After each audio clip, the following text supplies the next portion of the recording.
Hey guys, thank you for watching my video. Today I'll be showing Lifehack Touchless Doorknob Opener with Feature Phone. こんにちは、こんばんは。アメミーチャンネルへようこそ。今日はドアノブに触れずに開閉できるアンタッチャブルオープナーを紹介します。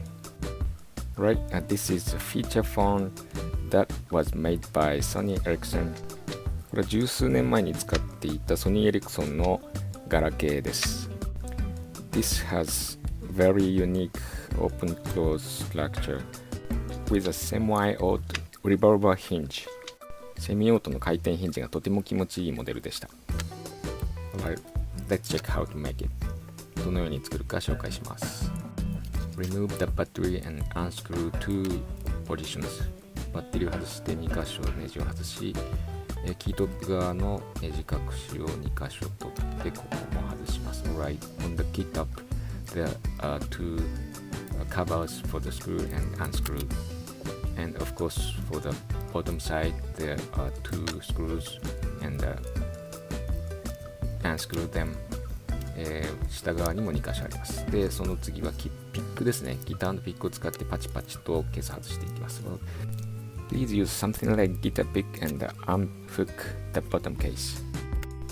もう内部は壊れてもいいのでバシャバシャと外しちゃいましょう。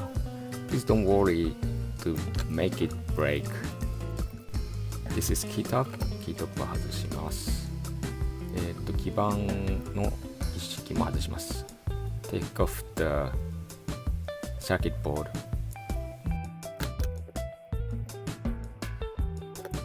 Next is the key point of this life hack. Please cut the sash off from the frame. 電キーの枠をパシパシと切っちゃってください。ここがミソです。This dent will hold the doorknob without touching. 出来上がった穴でドアノブを触らずに開閉するというわけです。Screw back all 6 positions. 6箇所をすべてネジ戻します。Make all vary to be smooth.